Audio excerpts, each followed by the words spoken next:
Assalamualaikum warahmatullahi wabarakatuh. Nama saya Nabila Arifah dengan NIM 10520210049 Unit 2 Prodi PGMI. Dosen pengampu Bapak Yustizar MPDI, mata kuliah Sejarah Peradaban Islam. Sejarah Arab sebelum Islam. Sejarah peradaban Islam adalah keterangan mengenai pertumbuhan dan perkembangan peradaban pada satu waktu ke waktu lain sejak zaman lahirnya Islam sampai sekarang.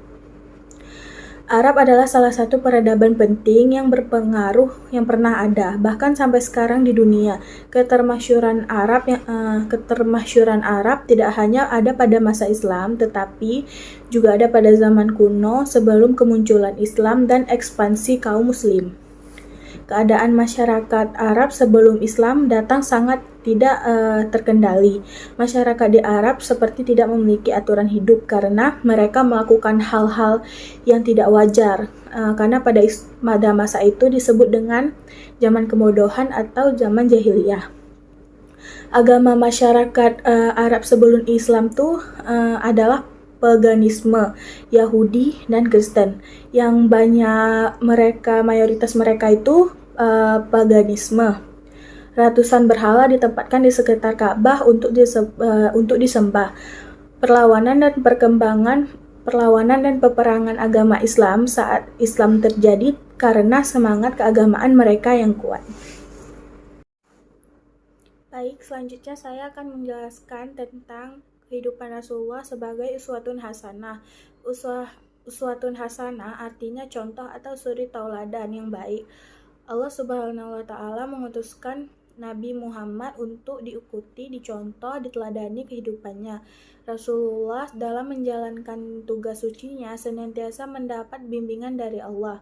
Beliau dimaksum, artinya Allah menjaga beliau dari berbagai kesalahan dan kehilafan. Apabila beliau mengerjakan suatu kesalahan atau kehilafan, langsung ditegur oleh Allah. Tidak mungkin Nabi berkhianat dalam urusan harta rampasan perang. Quran Surah Al-Imran ayat 161. Beliau itu menjadi contoh atau suri tauladan bagi pengikut-pengikutnya dalam berbagai kehidupan, antara lain dalam hal keteladanan rumah tangga, keteladanan sebagai pemimpin umat. Keteladanan Nabi Muhammad SAW dalam rumah tangga sebagaimana telah dijelaskan pada uraian di atas adalah Rasulullah SAW adalah manusia biasa. Beliau pun berumah tangga sebagaimana manusia pada umumnya. Semua sikap dan tingkah laku beliau dalam kehidupan sehari-hari, termasuk dalam kehidupan berumah tangga, menjadi suri tauladan yang baik bagi umatnya. Sesungguhnya telah ada pada diri Rasulullah SAW itu suri tauladan yang baik bagimu, yaitu bagi orang-orang yang mengharap rahmat Allah dan kedatangan hari kiamat, dan dia banyak menyambut nama Allah. Al-Quran Surah Al-Ahzab ayat 21. Keteladanan Nabi Muhammad SAW sebagai pemimpin umat pernah terjadi ketika Perang Badar. Rasulullah SAW menempatkan sebagai pasukannya di suatu tempat, tetapi bijaksanaan itu menurut Hubab al-Ansari dipandang suatu kekeliruan karena akan merugikan kaum muslimin. Hubab al-Ansari bertanya kepada beliau, "Ya Rasulullah, apakah penempatan tentara di tempat itu dengan perantara wahyu atau bukan?" Rasulullah menjawab, "Penempatan tentara di tempat itu bukan kebijaksanaanku sendiri." Kemudian Hubab al-Ansari menjawab bahwa kebijaksanaan beliau itu akan mendatangkan kerugian bagi tentara kaum muslimin. Setelah mendengar penjelasan itu, Rasulullah mengubah posisi pasukannya dengan posisi yang disarankan Hubab al-Ansari itu, maka kaum muslimin mendapat kemenangan. Baik, selanjutnya saya akan menjelaskan tentang Khulafaur Rasyidin. Khulafaur Rasyidin ialah pemimpin yang dalam arti yang mengganti kedudukan Rasulullah ketika beliau wafat untuk melindungi agama dan politik. Khulafaur Rasyidin ini terdiri dari para sahabat Nabi yang terdekat. Yang pertama Abu Bakar As-Siddiq yang diangkat menjadi khalifah setelah Nabi wafat melalui musyawarah antara kaum Muhajirin dan kaum Ansar. Yang kedua, Abu Bakar As-Siddiq. Abu Bakar diangkat menjadi khalifah hasil dari musyawarah antara Muhajirin dan Ansar yang sebelumnya terdapat dua pilihan, yaitu Umar bin Khattab dan Ali bin Abi Thalib, dan akhirnya terpilihnya Umar untuk memerintah selama 10 tahun. Yang ketiga, Utsman bin Affan diangkat oleh Umar bin Khattab sendiri yang dianggap Umar sebagai orang yang cocok dan cakap duduk di khalifah dan dibantu oleh panitia 6.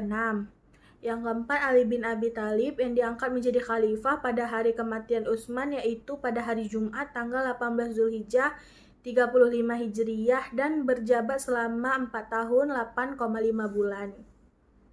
Kemudian saya akan menjelaskan tentang peradaban Islam pada masa dinasti Umayyah. Dinasti Umayyah berlangsung selama 91 tahun dan dipimpin oleh 14 orang pemimpin. Ada beberapa bentuk peradaban yang tumbuh pada masa kerajaannya, seperti ilmu pengetahuan, bangunan fisik, departemen pemerintahan. Baik, selanjutnya saya akan menjelaskan tentang perkembangan dan pembentukan dinasti Abbasiyah.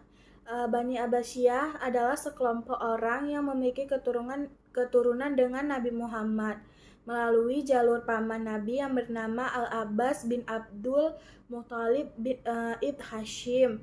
Kelompok ini kemudian membentuk khalifah dan menggantikan dinasti Umayyah pasca keruntuhan pada tahun 750 Masehi.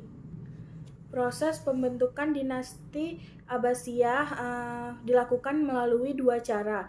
Yang pertama yaitu dengan menyebarkan misi propaganda melalui jaringan rahasia. Yang kedua yaitu dengan menghimpun kekuatan militer demi menghancurkan kekuatan Bani Umayyah untuk memperoleh hasil yang maksimal. Periode kemunduran dinasti Abbasiyah. Kemunduran dan kehancuran dinasti Abbasiyah yaitu faktor internal yang terdiri atas luasnya kekuasaan daulah dinasti Abbasiyah, berdirinya dinasti-dinasti kecil, perebutan kekuasaan di pusat pemerintahan, persaingan antar bangsa.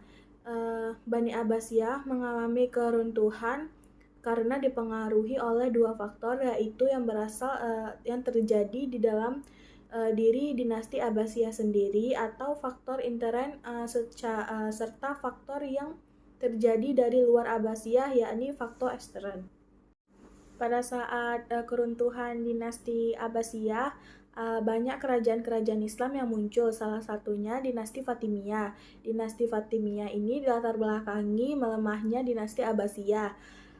Ubaidillah Al-Mahdi mendirikan dinasti Fatimiyah yang lepas dari kekuasaan Abbasiyah. Dinasti ini mengalami puncak kejayaannya pada masa kepemimpinan Al-Aziz. Sekian penjelasan dari saya. Jika ada kesalahan saya mohon maaf. Saya akhiri dengan wabillahi taufiq wal hidayah. Wassalamualaikum warahmatullahi wabarakatuh.